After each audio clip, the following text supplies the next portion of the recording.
Mums tagad būs video arī ar taviem drukas operatoriem, lai visi nedomā, ka tu esi šuvējs, Ka esmu vienīgais, drukas operators vai tālāk. Tu daudz esi stāstījis par konstrukcijām, Jā. kur var mainīt izdrukas.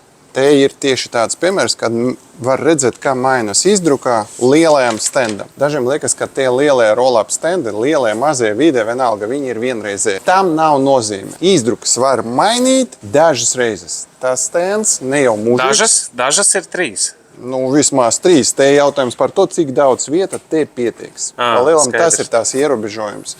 Viņš līmējās klāt šim Jā, te, jauna divpusējas skoča līmējas pie tā pamātnē, lipinas jauna izdruka virsu, ceļas augšu un viss. Un kalpo vēl NT mēnešu vai NT pasākumi. Bet tur tajā rullītī iekšā, konstrukcijā pašā, ja mēs varam ielikt kaut kādu noteiktu garumu, ja? Jā, Tikai, tur ir tā rezerva. Tur ir tā rezerva, pie kura mēs jau piestiprinājām divpusēju skoču un liekam jaunu izdruku. Tie, kuriem liekas, ka nevajadzētu mēst ārā, tie atgriežas atpakaļ un ielic jaunu izdruku.